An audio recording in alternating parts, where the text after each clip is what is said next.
Well, welcome everyone. My name is Gunther Berman. My wife and I are the founders of the Newport Car Museum, and we really appreciate you being here today. You know, the object of this place is to put smiles on people's faces, and I've looked around this morning, and so far we're doing pretty well in that regard. I thought this morning I usually do a one or two car talk, but this is Porsche land here, Porsche heaven, so to speak, with the cars we're putting together in here. It's still a bit under construction because we've added some cars and we've obviously expanded this room. You probably wonder why the rest of the museum has got all carpeting and things like this, and this has wooden floors. This used to be our event space when we first started 7 years ago, and we would have parties and events and corporate meetings and a lot of things in here. And then COVID came and shut us down in terms of using it for that purpose. And I don't want to say that I convinced my wife to do this, because I think I did it indirectly, and she put a smile on her face, kind of convincing her that we should put some cars in here for a while COVID is being unraveled and things like that. And we'll do a pop-up Porsche exhibit because we had a few Porsches. I've always been a Porsche guy from obviously I like a lot of different cars, but especially Porsches. My first real sports car when I got out of law school and started working a little bit was a 69 912 new car. It was, if any of you know Porsches, it was looked like a 911 but wasn't a 911. I was a intern for a lawyer who had a real 911 and let me drive it, and I was hooked for life after driving that car. But the 912 still had the sort of 356 four-banger engine and wasn't very fast, but was a great car to sort of learn that the Porsches wanted to have the tail end in the front instead of on the back, especially if you hit some ice or anything. It was a challenge to drive, but fun. And then obviously the love of the car kind of continued over the years. Anyway, this exhibit is really special then from the standpoint of admiring both the engineering and the beauty of Porsches. Some of it is a little unfortunate today, because today is, most of the time, Newport Car Museum is sort of an art museum. These cars are beautiful. As I say, if during the Renaissance, the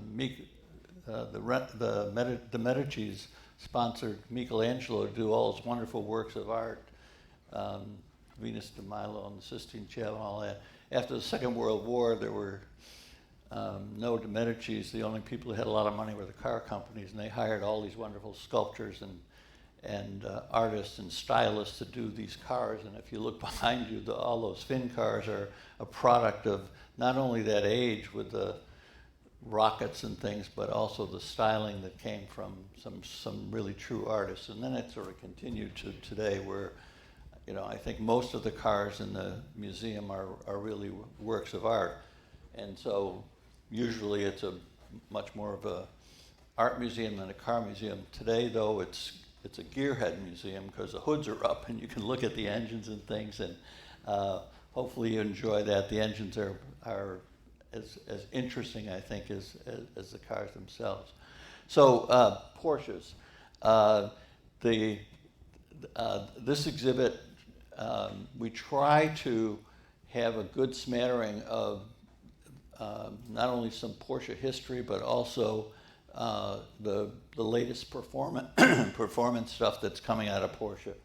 So on this rack here, on this wedge, there is every Speedster that Porsche has come out with since the early 50s. This is the 56 Speedster, and as you may or may not know, Porsches were pretty expensive in the early 50s, and Max Hoffman, who was importing Porsches at the time, convinced Porsche that to strip down one of their very expensive convertibles, take everything out that he possibly could, to get the price down to under, I think, under $3,000 or something like that, and a la the Speedster was born. Now it's an iconic look for Porsches, but the latest version is the Heritage 2019, but there's an 89, a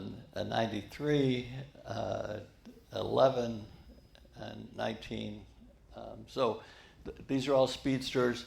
On this rack also is an iconic, I keep saying iconic because a lot of Porsches are iconic, but is a 930 Turbo, which was probably the only car in that K-car era or the minivan era of 1970 to 1990 that had any performance at all, and it was 232 horsepower, which was a lot for those days. In those days, the big Cadillacs had 500 cubic inches and had 150 horsepower, or something like that.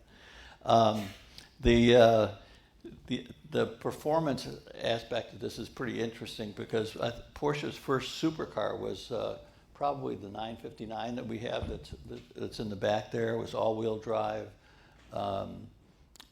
turbocharged, very all-wheel drive, very, very, very special car that was supposed to go racing, didn't go racing, and then did sort of the Paris to Dakar race and won it a couple of times. It's a very, very, very special Porsche, and supposedly the first Porsche supercar. Next to that is the next supercar, which is the Carrera GT. It's the one that Jay Leno spun out at like 200 miles an hour on, I think it was Daytona. Crazy car, a 10-cylinder Porsche, that very rare, naturally aspirated, and a very, very cool car. There's a couple of Targas there that are both Viper green, because after that 69 912, the next Porsche that I had was a 911 Viper green car, which I drove summer, winter, all year round, even though it was a Targa. So for nostalgia purposes, we've gotten that car. Then comes the real performance cars. There's a effort by the manufacturers to test the production cars at Nürburgring, a track in Germany, and for years and years, the standard was, could you ever break 7 minutes? And everybody tried. Obviously, they had race cars that could do it, but a production car on production tires. In any event, the 918 Porsche that's behind me was the first car that broke 7 minutes on Nürburgring. Crazy time. I mean, a race car driver, but a production car on production tires. That sort of set the stage and the goal for cars that other manufacturers were trying to do at the time. Then Porsche tried to outdo itself after Lamborghini knocked off the 918 in terms of time, and we have two GT2 RSs at 700 horsepower. The 918 had 887 horsepower, a crazy all-wheel drive.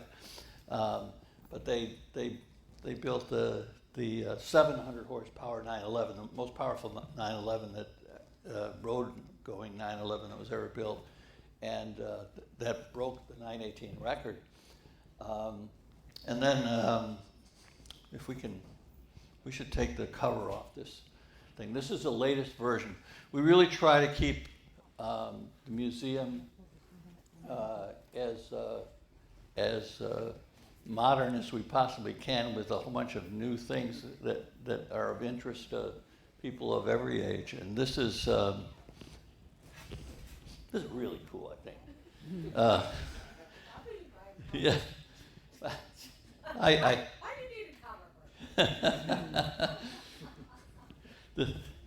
this one I snuck in with Maggie too. We went to a car show in Miami, and she saw one of these. She said, "Boy, that's a really cool car." And I think that gives me. I saw the green wheels, and that sort of gave me the green light. Be careful what you say, I guess. That happens all the time. Anyway, this is the latest GT2 RS. We have another GT2 RS 2011 and a 2016.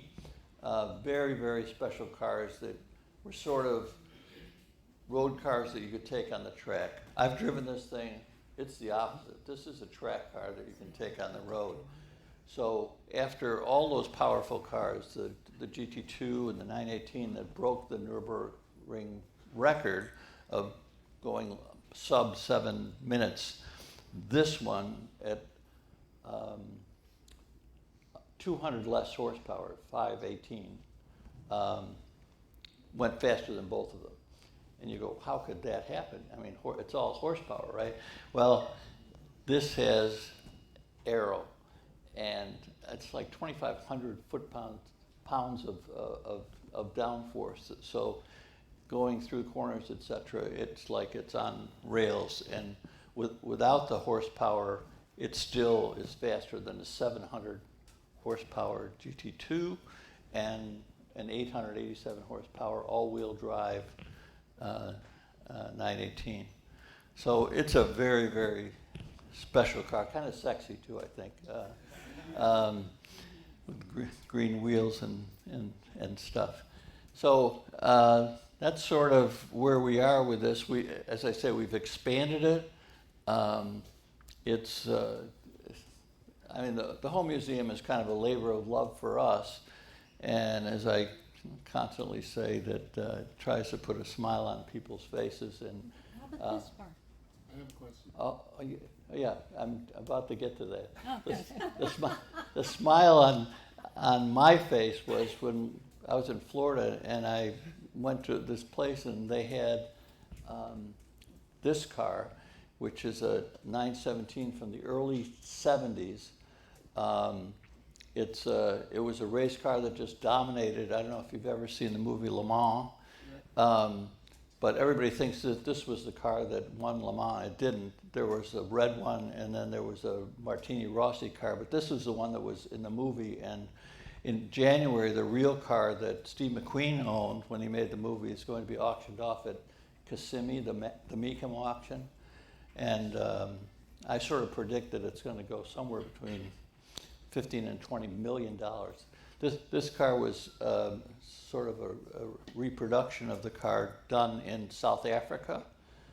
It has a real engine. It has a real 964 engine. It sounds way too loud to even start in here. I'm a little nostalgic about this car because in 1970 I rode my Honda CB750 to Watkins Glen, and they had a spare one of these cars, and they were trying to sell it after the race, and I tried to get my banker to let me buy it. He goes, "Well, Gunther, how many people can fit in the car?" I go, "Well, like one." He says, "Well, can you drive it on the road?" "Not so much." And he said, "What, are you effing crazy to do something like this?" Anyway, the car was. They were trying to get $17,000 for the car, which was an enormous amount of money in 1970. And I suspect, like I say, the one in Kissimmee is probably going to go for $15 million or something like that. It would have been a much better investment than some of the other stuff I've done. In any event, it'll start going around soon. The car, when we first saw it, when Maggie and I first saw it, had the Martini Rossi livery. It was really, really nice, and it was an absolute replica of the car that won Le Mans. And Maggie says, "Well, we can't buy that. That's not the blue orange car that everybody knows that I'm selling in the gift store. So we had it re-wrapped and checked out the color maybe 20 times to make sure that it was right and stuff like that. They came in 4 different blue colors, Yeah, right? right. And this is one of them. So there Yeah. were 4 other blue colors, but this is one. Well, it was a trade-off. If I could, I really wanted to buy the car. I said, Maggie, you can pick the color. So sometimes we negotiate this stuff. So most of the time, not so much. In any event, she thinks I'm a hoarder, and I think she's right. So if you guys come back back at Christmas time, we have Santa's car over here, which is the new Boxster Spider.